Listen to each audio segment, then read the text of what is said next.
Yo, what's up, you guys? Chat. So we have, well, by the time that you guys see this video is gonna get dropped on Saturday, and today that you guys are seeing this, it is Friday, as you guys can see by the date.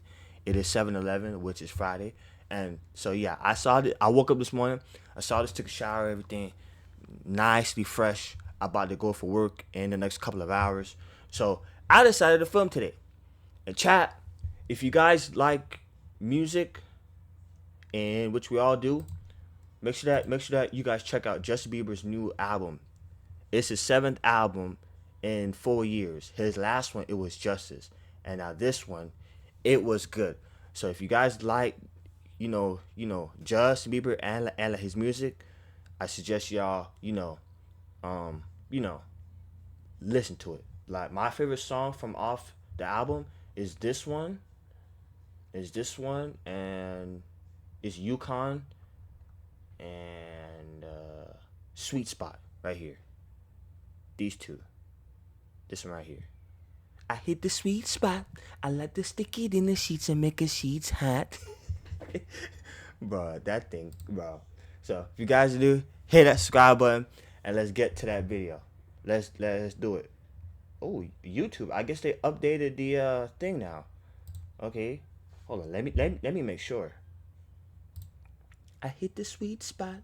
I like to stick it in the sheets and make the sheets hot. Okay, let's do it. New Audi RS3. Audi have just updated it, and they've also updated the price. It now starts from over £60,000. However, this is the original Chat, it's a long video. It's like 34 minutes long, so grab y'all snacks. Audi RS3, and these are now available from as little as £10,000. Question is that new RS3 really 6 times better than this? We're going to find out. I'm Matt Watson, and you're watching Car Wow.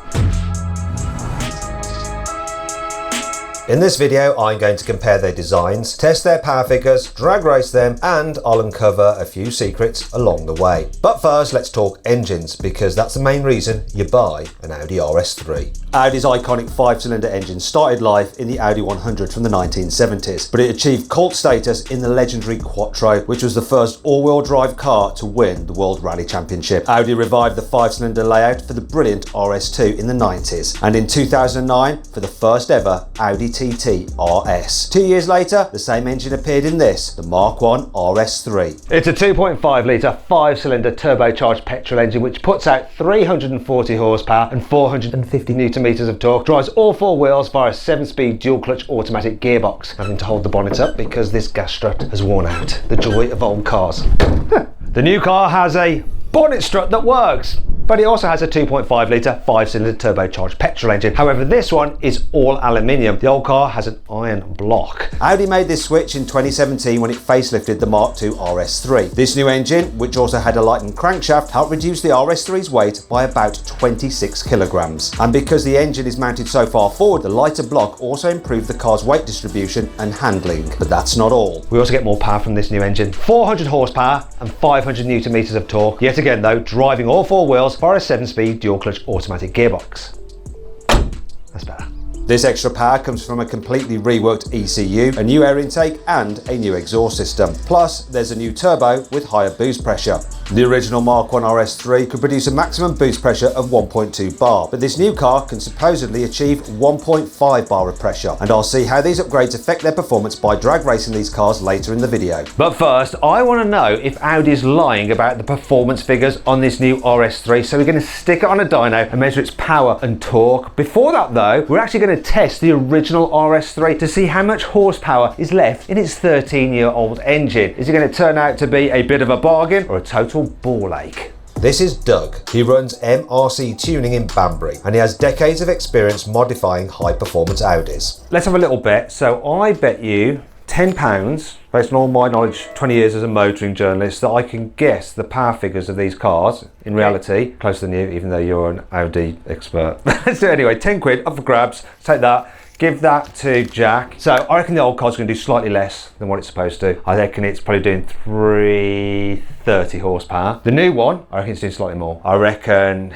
they're going to make it as powerful as the A45, so about 425 horsepower. What do you think? I think the new one's going to do 420 and this is going to do 360. Really? They always do a little bit more. Oh bugger, even like a 13-year-old one? Even a 13-year-old one, yeah. Can I have another go? I think I might have just lost 10 pounds. We're just warming the car up now, and I've noticed it's got a Miltec exhaust on it. It's also got an intake. I just spoke to Doug and he reckons that that will add about 10 horsepower over standard. So I think I've just lost myself 10 pounds for sure. This sounds nice. It's that 5-cylinder warble.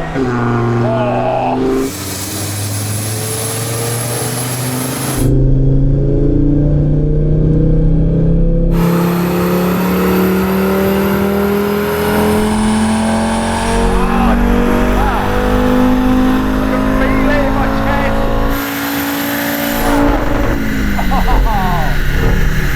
This RS3 sounds really healthy for a 13-year-old car. But all RS3s tend to sound But Chella, imagine if you were tune it though. pretty special because of their unique 1, 2, 4, 5, 3 firing order. This gives them a richer tone than engines with an even number of cylinders. Only V10s, like in an Audi R8 or a Lamborghini Huracan, sound similar because they're basically two 5-cylinder engines stuck together. Okay, Doug. Let's have a quick look at your face. This isn't a very nice car. It's a very nice car. It's not a very nice car. Oh, really? It pulls back timing. This means the spark plug is igniting the fuel too late, which produces less horsepower. Cars do this automatically to protect their engines from pre-ignition or knocking caused by poor quality fuel. But these engines are running on 99 octane, so I asked Doug what else might be the cause. Old spark plugs, even old coil packs, or carbon build-up in the inlet, or bad injectors as well. Right, direct injection injectors. I know there's a problem with direct injection engines can get carbon. They get carbon build-up, yeah, because there's nothing cleaning the intake port. Chat, like after a while, like as the years go on by, after a while, like some of the parts inside of the car, it start to get old and rusty, so it's not gonna perform as what it once was 13 years ago. So yeah, after a while, it's gonna, go down. What you're telling me basically is that I guessed correctly. You guessed correctly. Doug!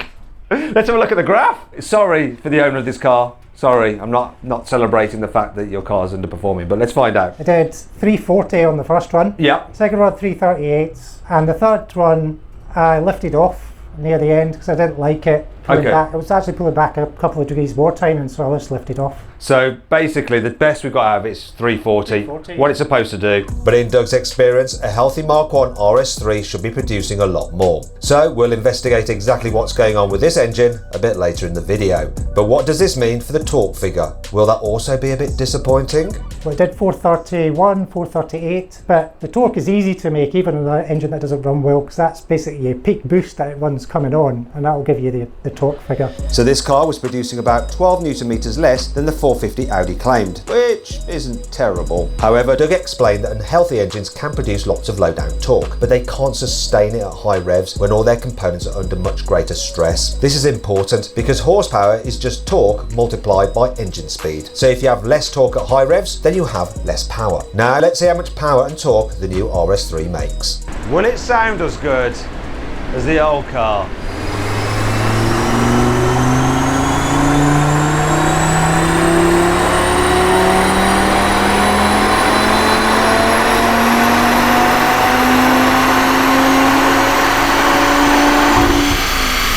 Yeah, it sounds good.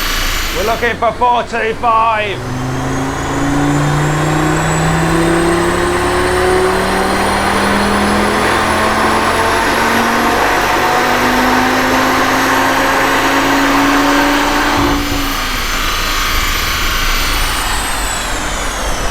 Okay then, Doug, let me just gauge from your face.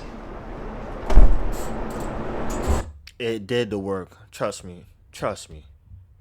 Like, it passed expectation. Watch. 420.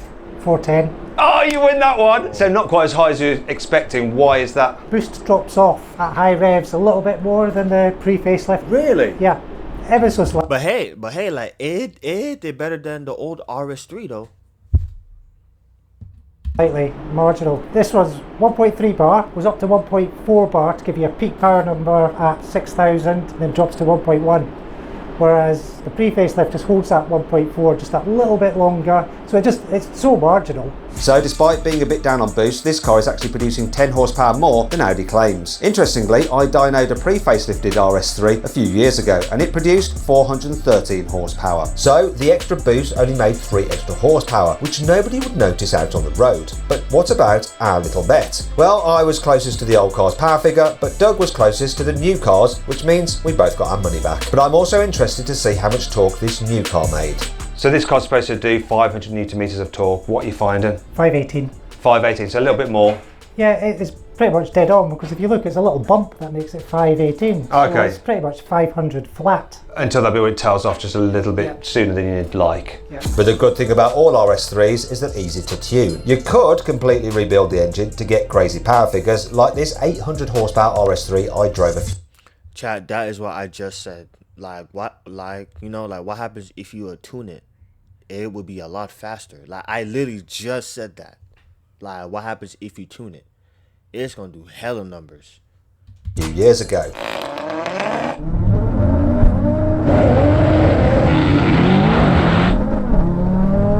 Nuts!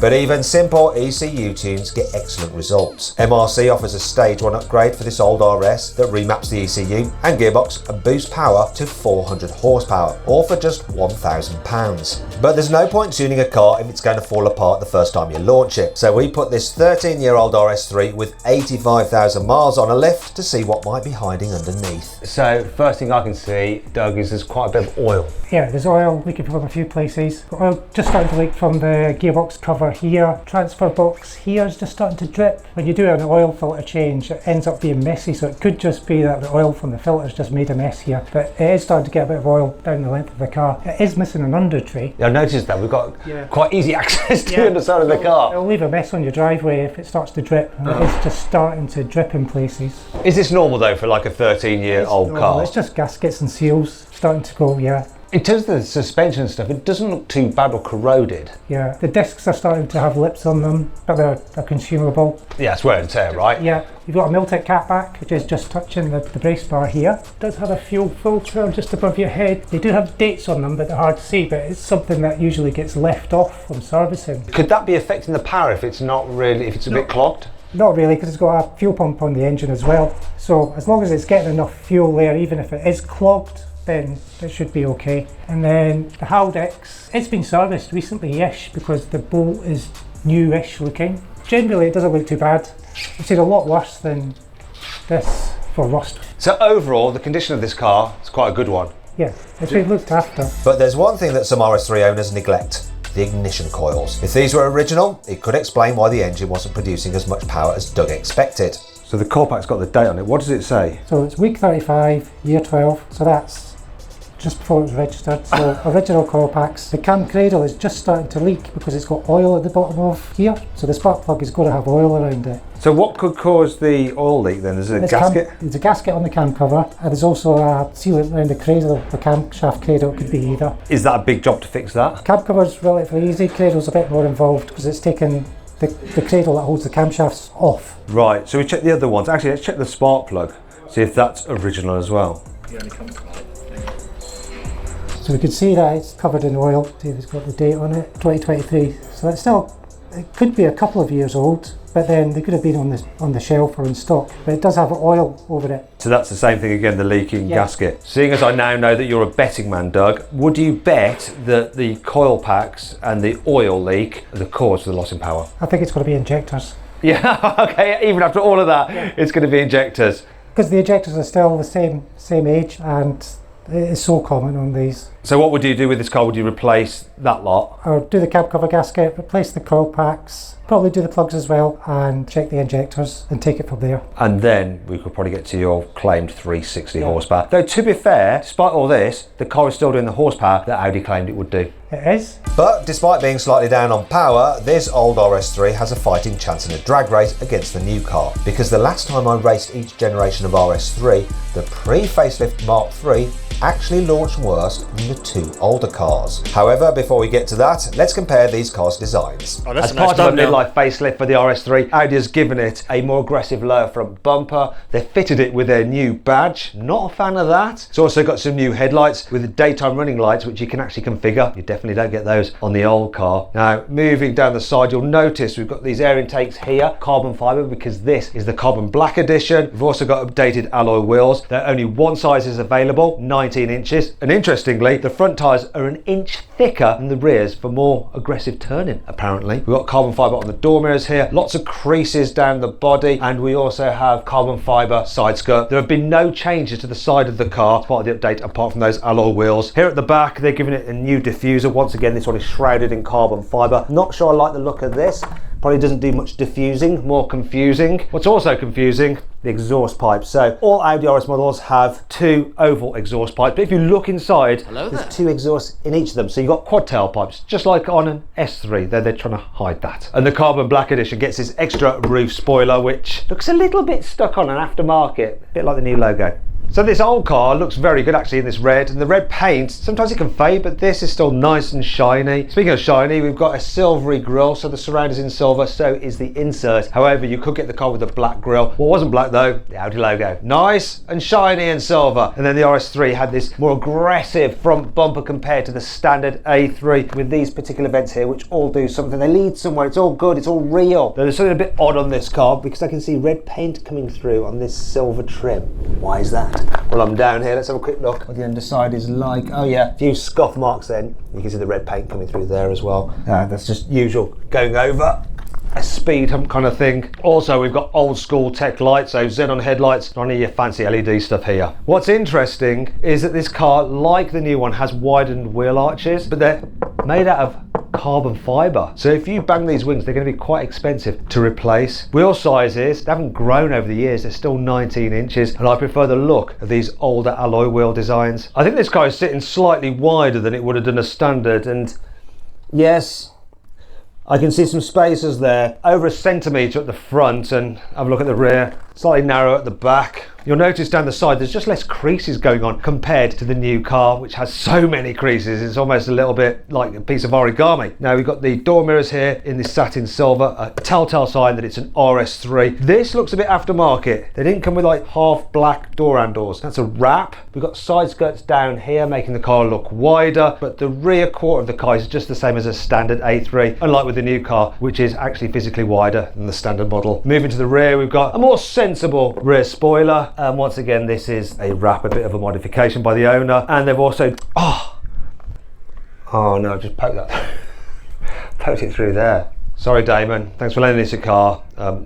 We'll sort that out. Luckily, Jack was on hand with his special tool. Yay! Anyway, let's continue. So this badge looks like an aftermarket add-on. In fact, it is. I can tell it's stuck on. And what else is going on? Yeah, we've got the silver trim here as well, signifying it's the RS model. But the biggest giveaway are the two tailpipes. They're not oval on the original RS3. Obviously, this is an upgraded exhaust, but this is what the standard one looks like. Overall, the new car is definitely more aggressive, but I always like the way old Audi RS models look like Q cars. Nowadays, even a 1.5 litre Audi A3 S-Line looks pretty sporty. So the RS model has to look absolutely bonkers if it wants to stand out. And there's something else about the old car I really like too. I think this is peak interior design for Audi. The simplistic dash, but the quality is good, and on the door tops, definitely better than the equivalent 1 Series from this era. Audi just stood out in terms of interior quality. It's not the case anymore. Obviously, as you go low down, some of the materials are a bit scratchy. The only thing that really dates the interior are the digital bits, so the infotainment system, this digital display there for the climate control and the little twisting knobs for temperature, and then the little digital display there which shows your car information, which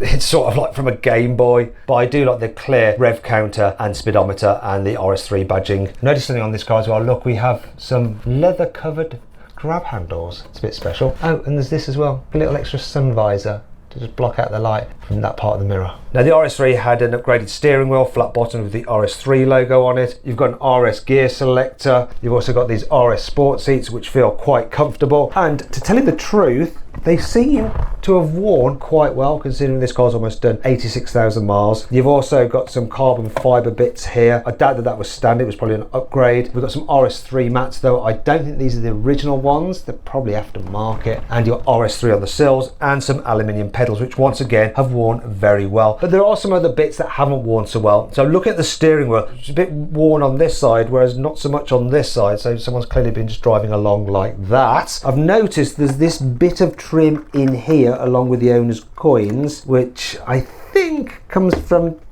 this bit here. I think they're related. Also, I've noticed that the door does creak a little bit. Have a listen.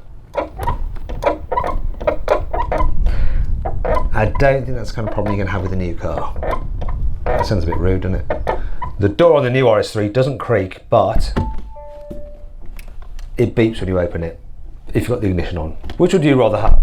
Beeping or creaking? You can fix a creak, but not a beep. Anyway, so as part of this midlife update, Audi has given it a new steering wheel, which has a flat... It looks like a BMW steering wheel, bro. Not a beep. Anyway, so as part of this midlife update, Audi has given it a new... Look at it. Like, there's just something about the steering wheel that I just don't like. It looks like BMW. Badly. Like, Audi, like, y'all should have just kept our steering wheel the way how it was back then. It looks like BMW. I'm not a fan of it.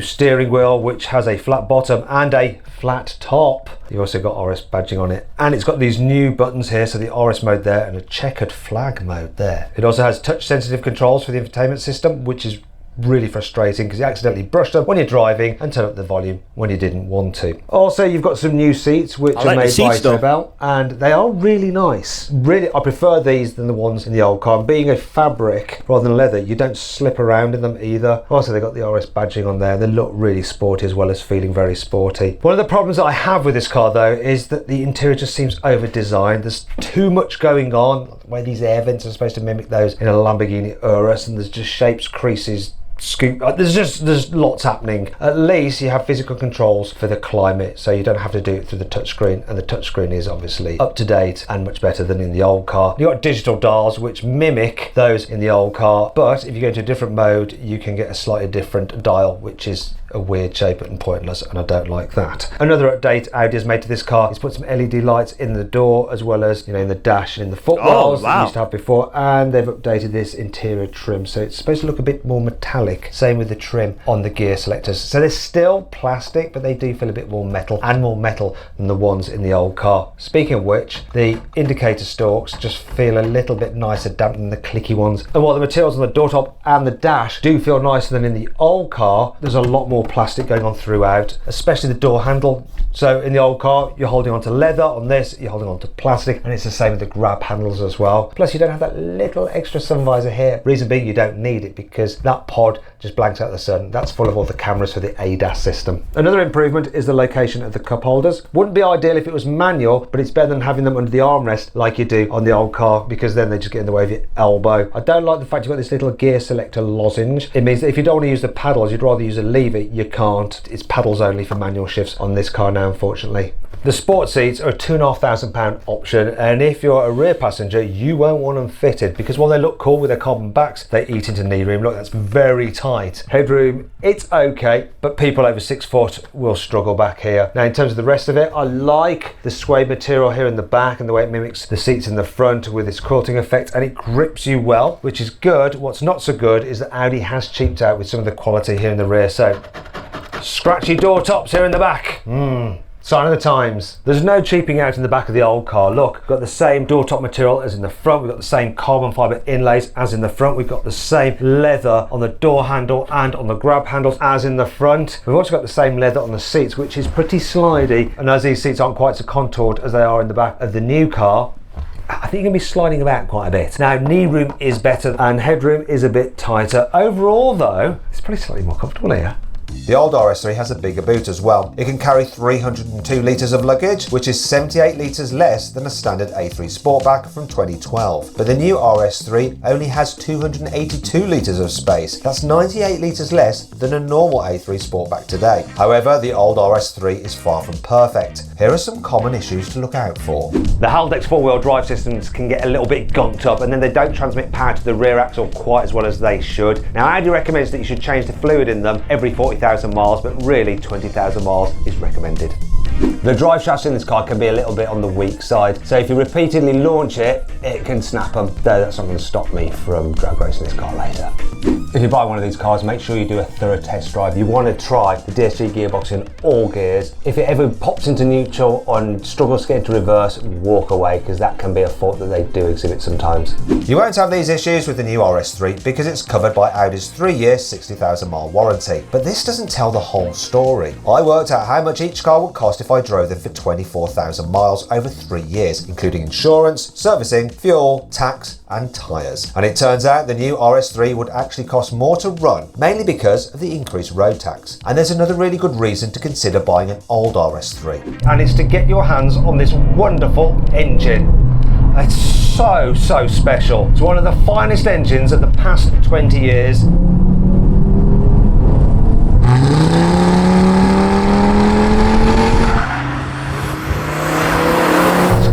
So much character. Sounds good. Now, I know it's probably the most healthiest version. It needs a little bit of fettling to get it back to the power output it could produce. But you know what?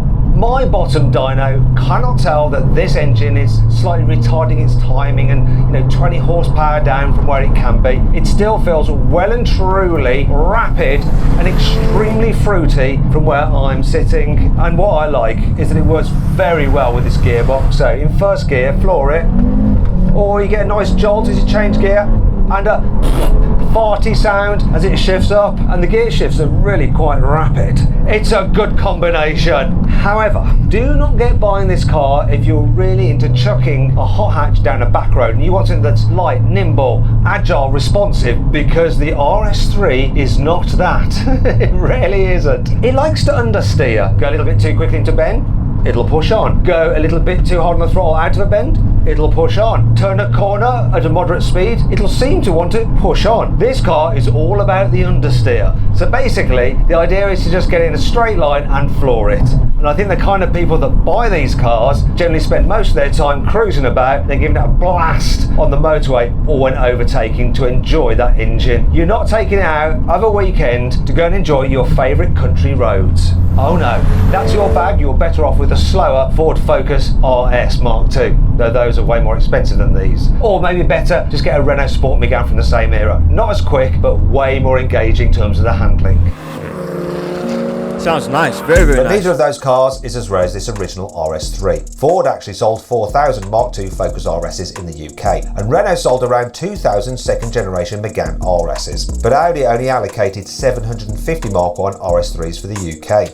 I remember when I first drove this when it was new, I thought the suspension was rather wooden feeling and a bit uncomfortable. Actually today, it doesn't feel too bad. It's not terrible over bumps. I don't mind it. Maybe it's softened up over the years. Maybe that's one of the good things about the aging process. What's not so good about this particular car though, is that when you're cruising on the motorway and just doing about 70 miles an hour, that upgraded exhaust just drones. It's like, it's really, really annoying. So I think if you're getting one of these, you probably want the exhaust stock, unless you're doing a proper tune on it and are going to get some serious performance out of it. Overall though, I think this car has stood the test of time really well. But what about the brand new model? It's so clear to tell that this new RS3 is related to the old one. That engine is just so familiar, only here it's more ferocious, it's more responsive, and it's just more on it. Wherever you are in the rev range, it's bonkers. Yeah, it's still got the same fruity delights, but what is different is that the engine isn't the only star of the show, because now the chassis is just as an important part of the experience as the engine, and it complements it like mwah, chef's kiss. So whereas with the old car, it just wanted to push, understeer. This one doesn't. The front axle really digs in. It's responsive. It bites. It gets the car turning. In fact, if you pitch it in quickly, the car will rotate on you. It wants to rotate.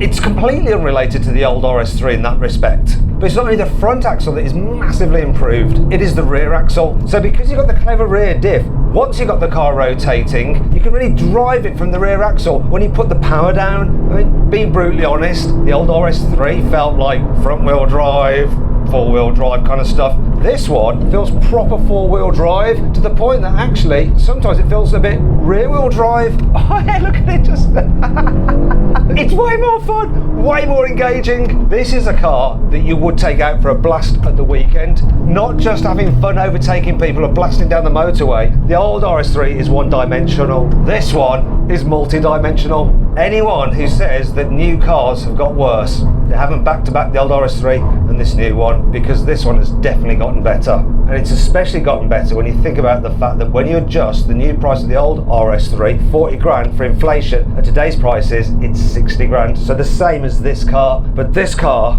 is night and day better. And for dailying as well, the suspension feels slightly more compliant, yet somehow it manages to keep the car flatter in the bends than the old car. You're definitely getting more for your money nowadays. Audi's engineers have done a fantastic job with this car. The criticisms levelled at the old one have been forgotten. This is an absolutely brilliant car, not just a brilliant engine.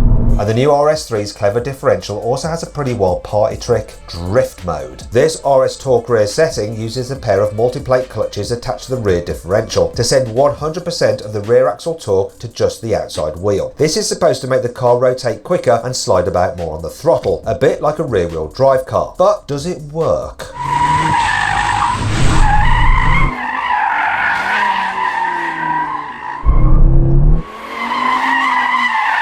Hell no. It's struggling. It's struggling. Yeah, it's struggling. So that was it there. It was starting to come round, but then the ESP just killed it, and I can't turn the ESP off. Let's try just going into normal mode. What a load of rubbish. It's not working. I previously got this drift mode to work in older RS3s by disabling the ESP completely, but this car won't let me do it. The ESP kept jabbing the brakes on as soon as the back end started to slide. No.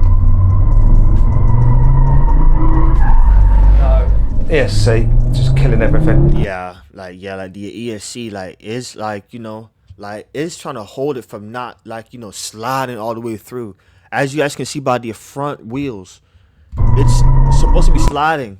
It's still outwards. Like he's supposed to be like you know, turning it, but it's not allowing him to do it. See, it's still turning. It's still turning. Yeah. ESC, just killing everything. It's not allowing him to do it. And then I discovered a new problem. No, won't even launch. This is the problem with new cars. They're so complicated that one small issue can cause loads of connected systems to throw up faults. However, I finally managed to get launch control to engage. So before I encountered any more errors, I jumped into the old RS3 and got ready for a drag race. 3, 2, 1. The new one is gonna win. Oh, got dropped off the line.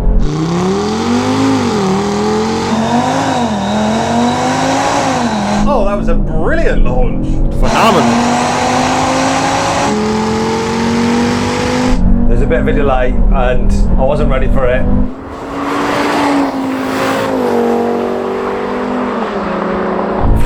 I mean, that's night and day. I've no idea where Matt is. I just know he's behind me. Come on, chat. Let's be honest, bro. Like, come on. Like, we all knew that the brand newer model, it was gonna win. Come on. But it got dropped though. I forgot about the delay on these old cars, Nick. There didn't seem to be any with yours. I think I still had to time it to get this off the line at exactly the right moment, but this thing took off brilliantly. Once it got going, there was no catching me. At all. No. Can you give me another go? I think I can do a better job. I certainly can. 3, 2, 1.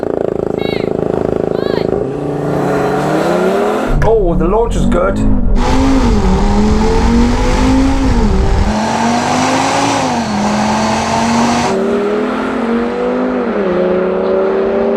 That was perfectly synchronized, but this thing's got legs.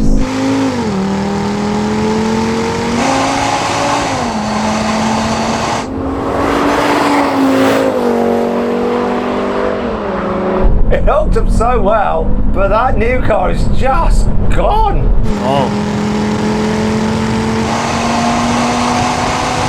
Oh yeah, once we get going, this has so much more power and torque. No, no, no, no, no, no, no, no, no. Oh my goodness, that is like 13 years of progress. It's interesting because we got off the line together, and for the first car length or two, we were actually quite level, but then once we get going, the more power, the more torque in this car just carries it away. Oh well, I've got to say the way this took off from the line, it was really brutal, like bang, but it just didn't have the grunt after that. So then, what exactly happened? Well, the new RS3 won. It completed the standing quarter mile in 12.2 seconds. The old RS3 took 13.4 seconds. Damn. During the race, the new RS3 accelerated from 0 to 60 miles an hour in 3.8 seconds, which is exactly what Audi claims. The old RS3 took 4.8 seconds, which is 2/10 slower than it's supposed to do, but still pretty impressive for a 13-year-old car. Now let's test in-gear acceleration with a rolling race from 50 miles an hour in 3rd gear. 3, 2, 1, go.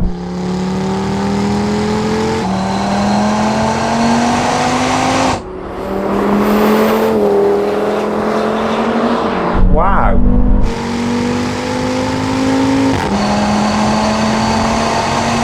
Oh, this is going to be another easy win.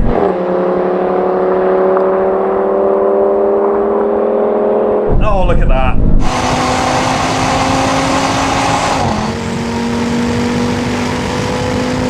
Level for so long, but now it's so long, the RS3. Sayonara. Just absolutely demolished the old car. That was not what I was expecting at all. Your car actually seemed to pick up pretty well, all things considered. It did, so it's good, like in that meat of the torque. But as we've seen from the dyno, it's at the top end where it loses that, and that's where you just pull ahead. And obviously in a drag race, it's all about power, whereas that initial roll on is about torque, and it's delivering good torque. But yeah, in the end, you just gap me massive. Gap me massive, sounds weird. I decided to weigh these cars to see if that could explain why the new RS3 is so much quicker. And despite modern cars usually getting heavier with each generation, it actually weighed around 50 kilograms less than the Mark 1 RS3. This is mainly because it has a lighter aluminium engine block instead of a heavy cast iron one. However, I also wanted to compare these cars to Audi's claimed DIN curb weight figures, which are measured when the fuel tanks are 90% full. So I factored in the weight of fuel for each car needed to reach that level, and the old RS3 actually performed slightly better. It weighed 5 kilograms less than Audi claimed, whereas the new car was 20 kilograms overweight compared to what it should be. So now, let's see how they compare in a brake test. Here comes the line now.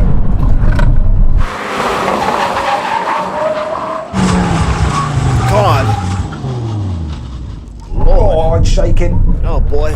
Core blimey, governor. Okay, that's different. That's very different. That's 2 or 3 car lengths different, isn't it? Doug did say this needed some new discs. I think he might be right. It probably needs some new pads as well. Maybe it does now, but interestingly, I think there's enough space between us for the generation of RS3 between us, if that makes sense. Easily enough space, which is quite worrying.